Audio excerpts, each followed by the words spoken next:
복되신 하나님의 말씀은 요한복음 4장 20절에서 26절 말씀입니다.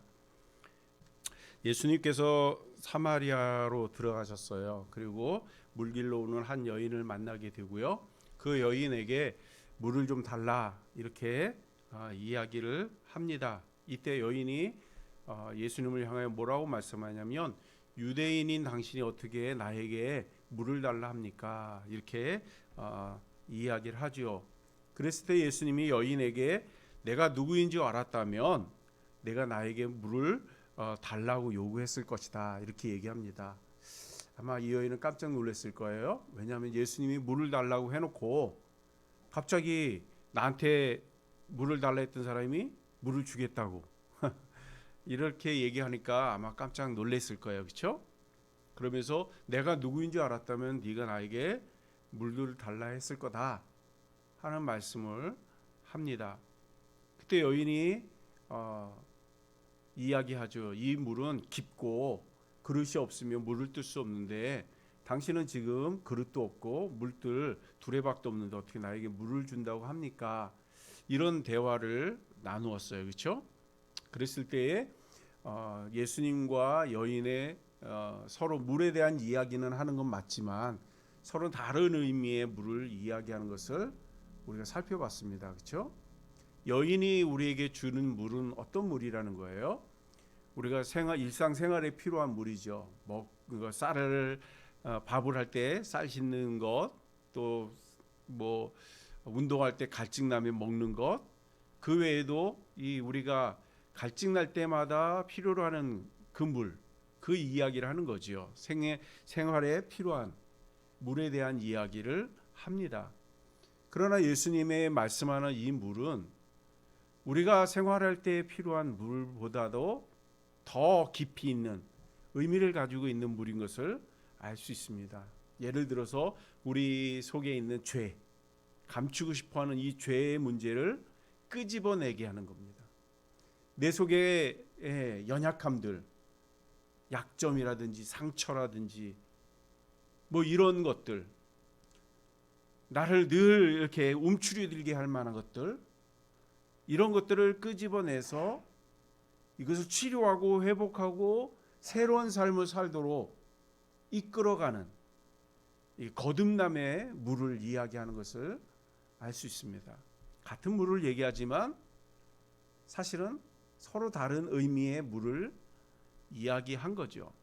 이 여인은 눈에 보이는 물, 지금 당장 야곱의 우물에 와 있기 때문에 물을 퍼서 먹고 마시는 이 물을 이야기했다면 예수님은 그 여인 속에 있는 남들이 꼭 이렇게 알지 않았으면 좋겠다고 하는 은밀한 그 연약함들, 내면 속에 숨겨 있는 그것을 끄집어내서 회복을 시켜서 영원히 이것 때문에 고통받지 않고 신음하지 않고 자유로울 수 있도록 인도하시는 그 거듭남, 또 죄에서의 회개, 그런 물을, 그래서 영원히 갈증을 일으키지 않는, 그러니까 영원히 우리가 지치거나 숨기지 않아도 되는 그런 은혜들을 허락하시겠다고 예수님은 말씀하시는 겁니다.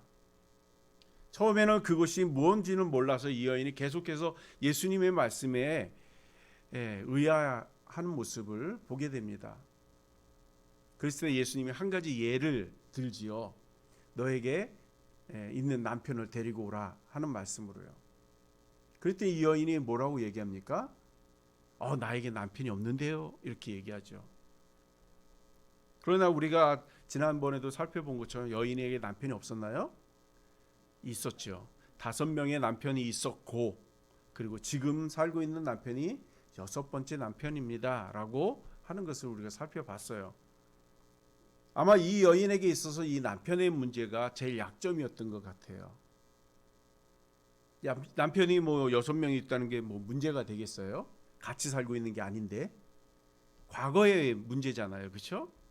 지금도 6명하고 같이 사나요? 아니죠. 지금은 한 사람과 살고 있어요. 그렇지만 이 여인은 이 5명의 남편들을 잃고, 그리고 지금 6번째 남편에게 살면서도 불안할 수도 있었을 것 같아요. 예를 들어서 또 죽는다든지 아니면 이 남편이 나를 버리고 떠나면 어떡하나, 이것이 아마 이 여인에게 있어서 두려움이 될 수도 있고요.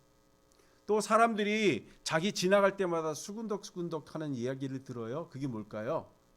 그 여인이 듣기에 부담스러운, 남들이 꼭 내 남편 얘기 안 했으면 좋겠는데 하는 그런 마음들인 거죠.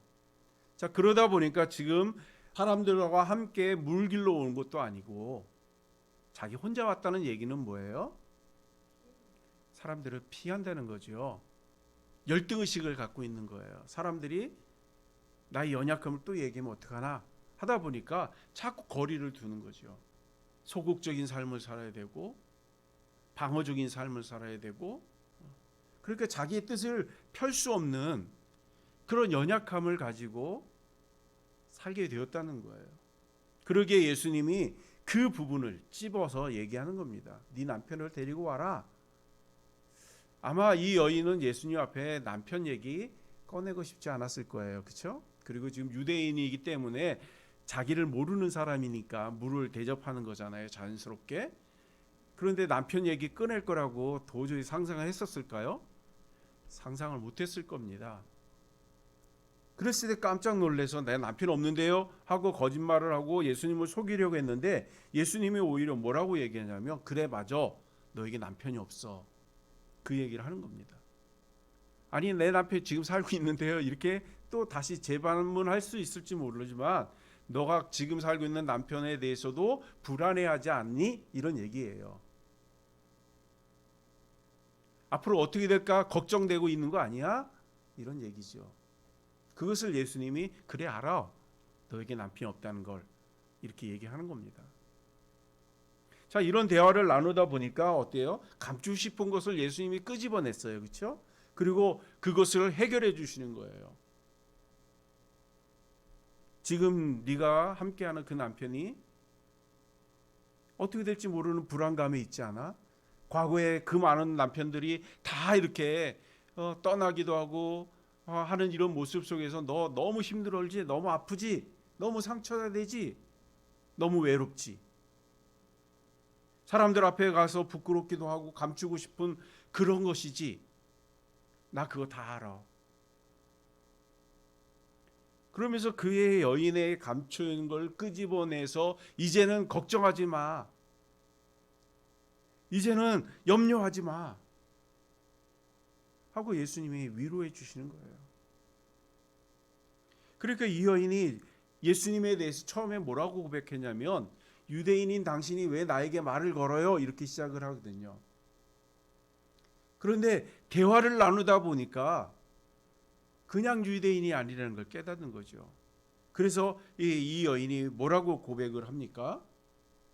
19절에 보니까요, 당신은 선지자입니다 얘기하는 거예요. 당신은 나의 삶을 너무 잘 알아요. 내가 말하지 않았는데도 나의 모든 것, 과거들을 다 알고 계시네요. 당신은 선지자입니다. 이런 고백을 해요. 자, 이런 고백을 하다 보니까 이제 여인이 조금씩 마음을 열게 되는 거죠. 그리고 예수님의 말씀을 통해서 이제 남편 많았던 것이 약점이 되지 않는다는 거죠. 예수님은 나의 과거를 다 알고 있고 또 오히려 내 마음을 위로해 주는 예수님을 만나니까 이제 마음이 열리는 거예요. 그리고 예수님을 마음에 받아들이기 시작을 합니다. 처음에는 외간 남자였기 때문에 멀리 거리를 뒀겠지요. 그러나 대화 속에서 예수님이 나를 위로하고 어루만지고 치유하고 하시는 모습을 이 여인이 계속 감당하다 보니까 이제 마음이 열렸어요.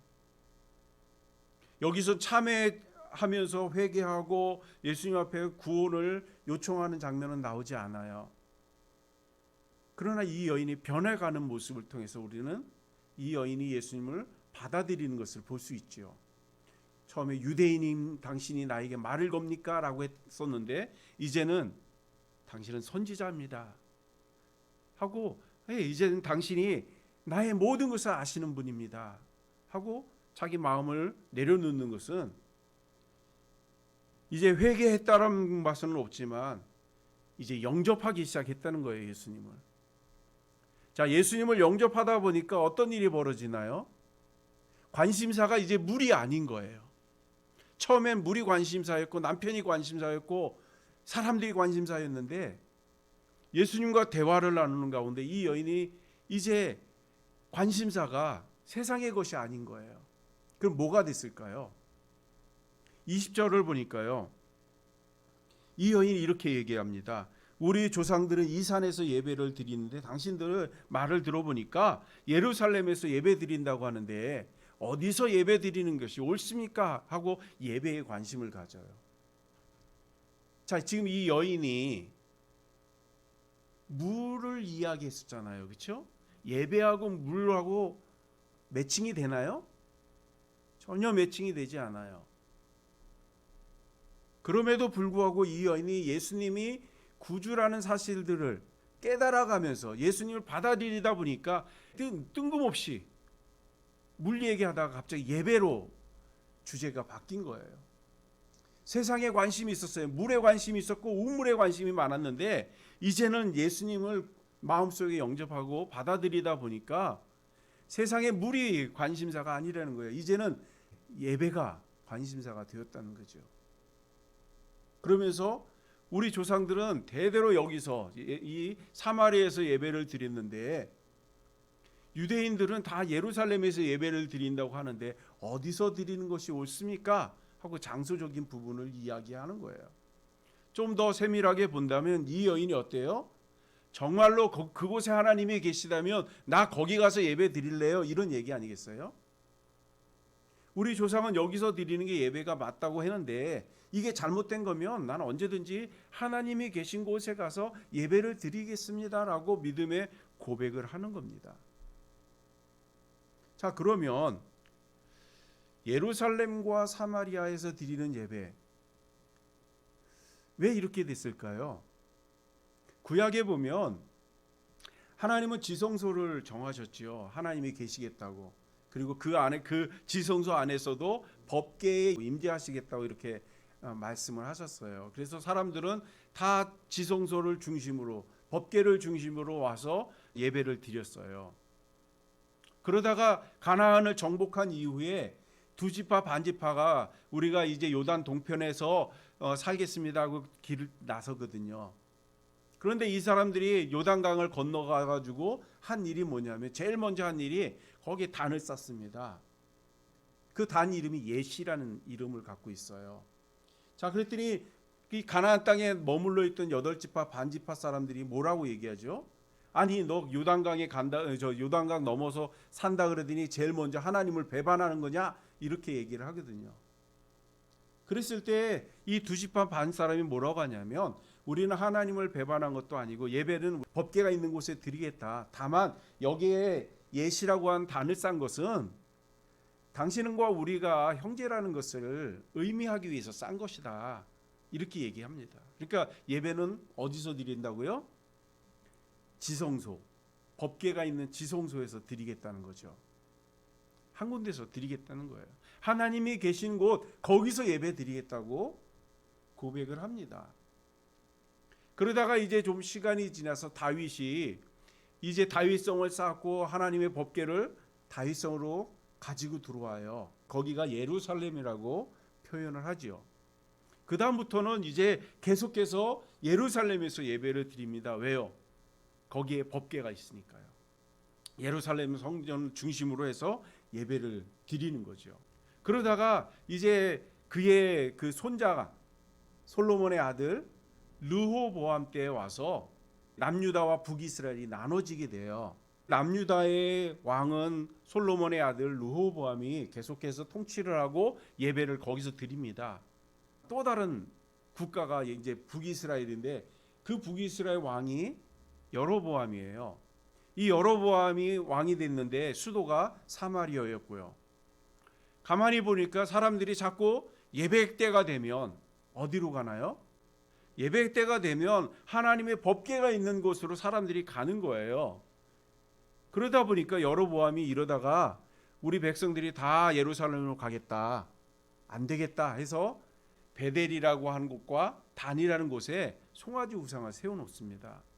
그리고 이제 우리 예루살렘 안 가고 여기서 예배 드려도 다 하나님 받으신다고 그 우상을 숭배하기 시작을 합니다.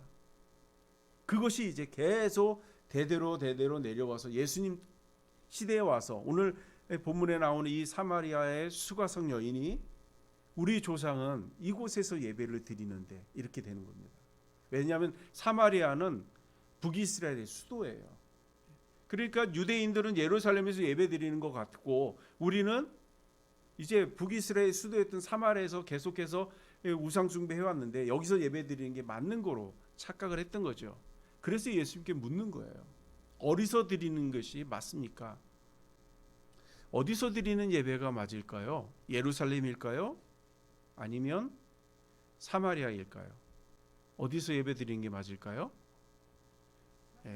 제가 단답형으로 물어보면 모든 대답을 다 단답형으로 대답을 할 거예요. 그렇죠? 예루살렘이에요? 사마리아예요? 그러면 아마 예루살렘이에요. 이렇게 얘기할 거예요. 그렇죠? 그러나 예수님은 전혀 다른 대답을 합니다. 우리 21절에서 22절 같이 한번 읽어볼까요? 시작. 예수께서 이르시되 여자여 내 말을 믿으라. 이 산에서도 말고 예루살렘에서도 말고 너희가 아버지께 예배할 때가 이르리라. 너희는 알지 못하는 것을 예배하고 우리는 아는 것을 예배하노니 이는 구원이 유대인에게서 남이라. 아멘. 예수님이 지금 어디서 예배를 드려야 된대요? 이 산에서도 말고, 그러니까 사마리아에서도 말고, 그럼 예루살렘에서는요? 거기서 예배 드리라고요? 거기서도 말고. 그러면 어디서 예배 드리라는 거예요? 여기도 아니고 예루살렘도 아니면 아버지가 예배 받는 그곳에서 예배를 받겠대요. 자, 그러면 더 막막해졌어요. 장소적이라고 하면 예루살렘과 사마리아 둘 중에 한 군데서 드리면 되잖아요. 그런데 지금 예수님의 말씀은 뭐라고 얘기해요? 거기도 아니고 여기도 아니래요. 그리고 하나님이 예배하는 곳에서 만나겠다는 거예요. 자, 장소적으로 보니까 애매해요. 어디가 예배하는 곳이지? 좀 난해졌지요. 그러나 더 이렇게 깊이 있게 살펴본다면 하나님이 어디 계신가를 알아야 돼요. 하나님 어디 계실까요? 법궤 안에 계실까요? 지성소 안에 계실까요? 물론 그럴 수 있어요. 그렇지만 하나님은 장소적으로 계시는 분이 아니라는 거죠. 하나님은 모든 시간과 공간을 초월해서 계시는 분이에요. 과거에도 계셨고 현재에도 있고 미래에도 계시기도 하고요. 여기에도 계시고 저기에도 계시는 분이 하나님이신 거예요. 그러니까 예루살렘에도 계시고 동시에 사마리아에도 계시는 분이 하나님이라는 거죠. 그렇기 때문에 우리가 하나님 앞에 정말로 예배드릴 마음이 있고 하나님이 정말 우리의 찬양과 경배를 받아야 된다는 사실을 받아들이고 모일 때 그때 그곳에 하나님이 함께 하시겠다는 거예요. 그래서 마태복음 18장 20절에도 예수님이 뭐라고 말씀하세요? 두세 사람이 내 이름으로 모인 곳에 나도 그들과 함께 한다는 거예요. 마찬가지로 하나님은 뭐라고 얘기합니까? 23절에서 우리 24절 한번 더 읽어볼까요? 시작. 아버지께 참되게 예배하는 자들은 영과 진리로 예배할 때가 오나니 곧 이때라. 아버지께서는 자기에게 이렇게 예배하는 자들을 찾으시느니라. 하나님은 영이시니 예배하는 자가 영과 진리로 예배할지니라. 하나님 어떤 분을 찾는데요? 영과 진리로 예배하는 그런 사람을 찾아오신다는 거예요. 장소적인 그런 배경 아닌 우리가 정말 하나님을 사랑하고 하나님을 갈망하고 하나님 앞에 예배를 드리면 그런 사람에게 하나님은 찾아오시고 그 예배를 받으신다는 겁니다. 그런데 예수님이 이런 말씀을 하세요. 장소적인 부분이 아니라 신령과 진정으로 예배하는 자라고 얘기했죠. 그런데 우리는 어때요? 예배당에 앉아 있으면 그것이 신령과 진정으로 생각할 때가 있어요. 신령과 진정이 맞을까요? 예배를 드리면서 하나님을 바라보지 않고 장소에는 앉아 있지만 다른 생각을 하고 있다면 그거는 하나님이 받지 않으세요. 왜냐하면 하나님은 우리의 겉을 보지 아니하고 속을 보시고 중심을 보시는 분이기 때문에 그래요. 우리 중심이 하나님 앞에 늘 와 있다면 하나님도 우리와 함께 하시는 거예요. 그러기에 우리의 마음을 늘 하나님 앞에 집중할 수 있는 은혜가 있기를 소망합니다. 자, 그러면 예배하기 위해서 모인 요 시간에만 하나님이 함께 할까요? 그거는 장소적인 거겠죠. 그렇죠? 우리의 삶의 일거수일투족을 하나님은 다 예배로 볶기를 원하시는 거예요. 우리가 길을 가면서 하나님 앞에 기도하면 그 자리가 예배처가 될 수 있는 거예요. 그리고 하나님은 그런 사람을 찾아오시는 겁니다. 우리가 기도할 때 하나님이 우리의 기도를 들으신다고 하지요. 자, 그러면 우리는 언제 기도하지요? 우리가 일상생활에서 기도하지 않아요? 그 일상생활에 기도할 때 하나님이 우리의 기도를 들으시는 거 아니겠어요? 일상생활에서 기도한 게 다 모아졌다가 우리가 교회에 오면 그때서 하나님이 듣나요? 그런 건 아니죠. 길 가다가 위험하게 됐을 때 하나님 살려주세요, 도와주세요 했을 때 하나님이 즉각적으로 반응하지 않아요? 그건 우리 기도를 들으신 거잖아요. 거기가 바로 예배처라는 거예요.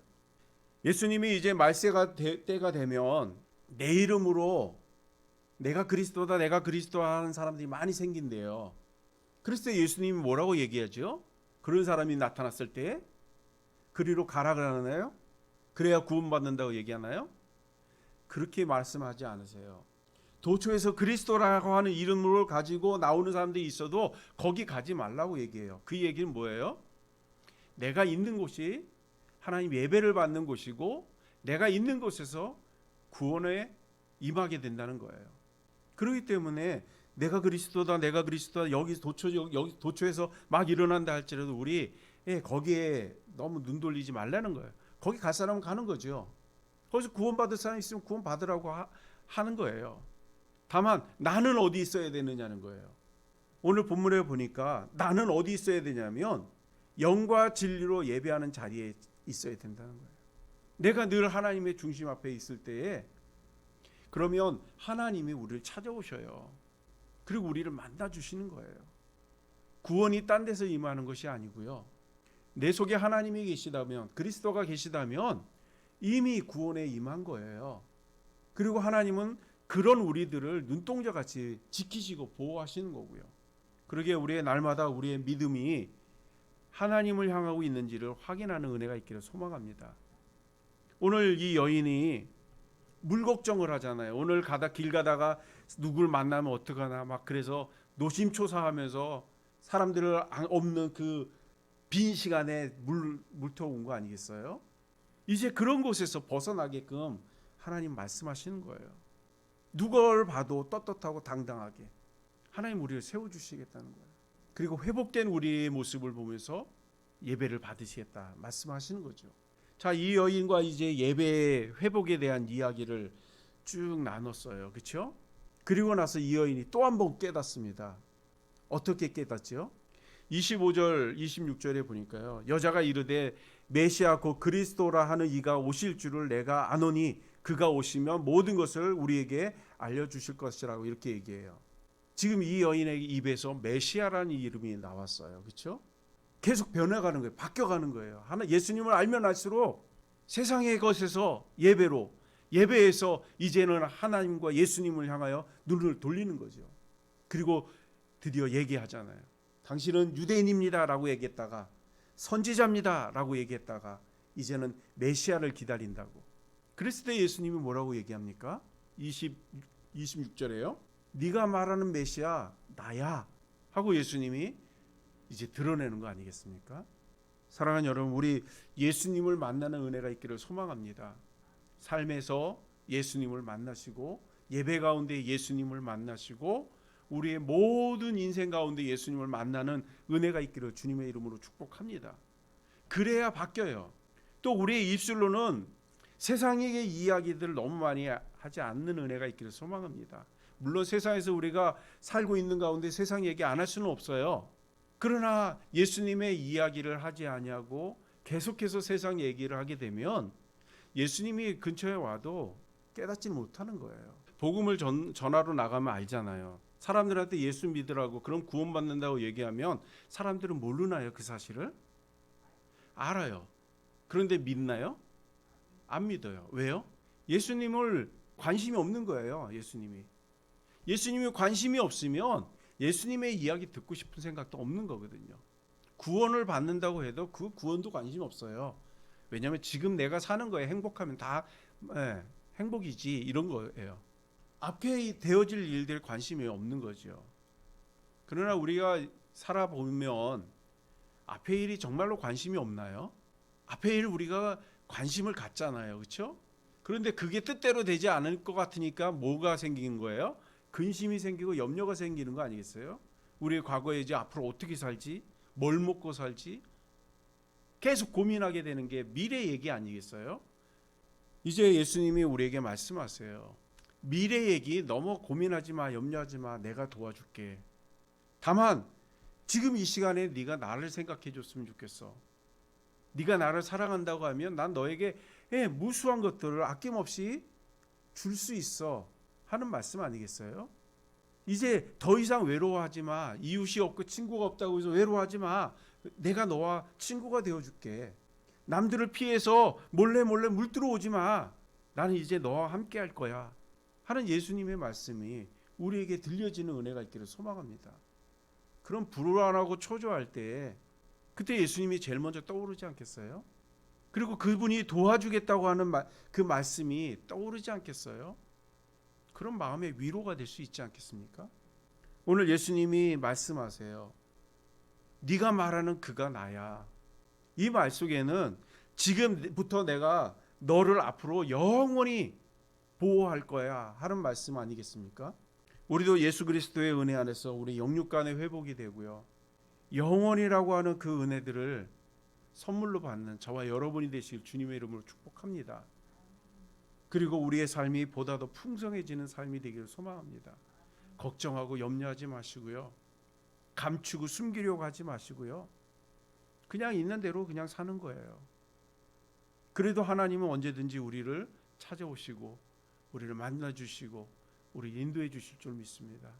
그래서 우리 앞으로 남은 인생이 예수님 때문에 늘 행복하고 천국을 경험하고 누리는 그런 은혜의 삶을 사는 저와 여러분이 되시길 주님의 이름으로 축복합니다. 기도하겠습니다.